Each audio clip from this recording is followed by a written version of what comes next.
पता है कि घरेलू कोयले से आयाती कोयला 5 गुना महंगा है। तो ये भी एक बिजली के जो उत्पादन होता है ना, उसमें भी फर्क बहुत डालता है। फिर आना जाना खर्चा ये सब बढ़ जाता है।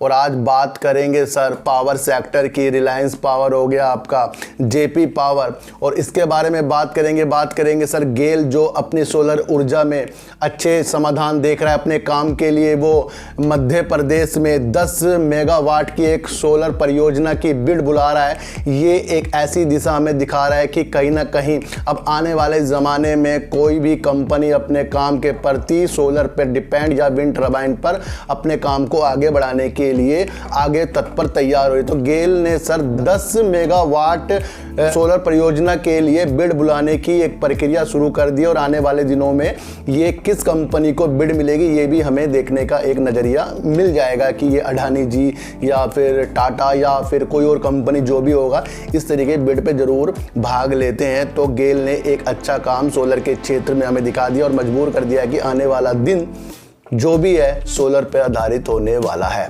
तो बात करते हैं सर पावर सेक्टर की। जिस तरीके से पावर सेक्टरों में छोटे शहरों में तो बहुत ही ज़्यादा गिरावट के सिलसिले हमें देखने को मिल रहे हैं। वो सारे के सारे आपको यही पता था कि कोयले की जिस तरीके से आपूर्ति नहीं हो रही है और जहां कोयला शॉर्टेज होता जा रहा है, और जितनी सरकार ने आयात करने के लिए भी बोलियां बुलाई हैं, और फिर उस आयाती कोयले में जो घरेलू कोयला होता है उसमें थोड़ा % मिलाकर बिजली बनाने की भी एक निविदाएं उन्होंने निकाली थी कि भाई इस तरीके से काम करना है। लेकिन इसके 3 महीने बाद ही उन्होंने इस अपनी एक बोली थी उसको रद्द कर दिया है कि अब आयाती कोयला घरेलू कोयला में नहीं मिलाया जाएगा, हिसाब से काम कर सकते हैं। ये इसलिए भी देखा गया है कि एक जो कोयले की समीक्षा करते हैं, जो कोयले में वर्क करते हैं, उन्होंने देखा अपना भंडार के अनुसार ही उन्होंने ये फैसला लिया है कि कोयला अभी पर्याप्त मात्रा में बिल्कुल उनके पास है। तो आयाती कोयला अब घरेलू कोयला में नहीं मिलाया जाएगा। आपको पता है कि घरेलू कोयले से आयाती कोयला 5 गुना महंगा है। तो ये भी एक बिजली के जो उत्पादन होता है ना, उसमें भी फर्क बहुत डालता है। फिर आना जाना खर्चा ये सब बढ़ जाता है। तो कहीं ना कहीं आने वाले दिनों में आपको अब बिजली के क्षेत्र में अच्छे उजाले देखने को मिलेंगे।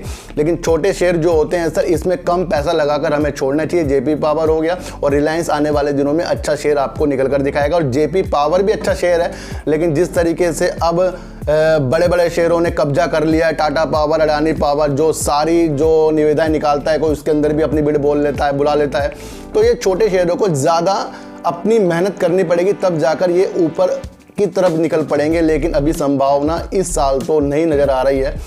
तो ये अगले साल के लिए ही हमें जितने भी पावर के शेयर हैं छोटे मोटे, वो अगले साल के लिए मजबूत होते हुए दिखाई देंगे। क्योंकि मानसून चल रहा है, उसके बाद ठंड आती है, ठंड में फिर बिजली की जो मांग होती है ना वो कम होती जाती है। तो कहीं ना कहीं हमें ये देखना है कि जब ठंड आ जाती है तो उस टाइम हमें जो शेयर नीचे की तरफ आ जाते हैं उसमें हमें अपनी दृष्टि बनानी चाहिए। तो जेपी पावर में आने वाले दिनों में उजाले हो सकते हैं। फिलहाल के लिए बिल्कुल भी उजाले के आसार नहीं दिख रहे हैं। अगर बढ़त होगी भी तो 1 से 2 रुपये या फिर 1-2 रुपये नीचे, इसी रेंज में ये सर शेयर घूमने वाले हैं। और रिलायंस पावर में खास नज़र रखिए क्योंकि ये शेयर आने वाले दिनों में आपको बहुत अच्छा बेनिफिट करके दिखाएगा। तो गेल ने सर 10 मेगावाट की एक सोलर परियोजना को अंजाम देने के लिए बिड बुलाने का प्रक्रिया कर ली है। अब घरेलू कोयले में आयाती कोयला नहीं मिलाया जाएगा, ये सरकार ने इसको रद्द कर दिया है।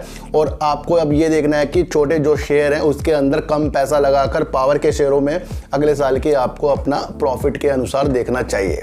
तो सर ऐसी वीडियो देखने के लिए मेरे चैनल पे आइए, जरूर सब्सक्राइब भले मत कीजिए, लेकिन मेरी बातों को गौर से सुनिए ही सुनिए। फिर मिलेंगे आपसे नई वीडियो के साथ, जब तक के लिए नमस्कार।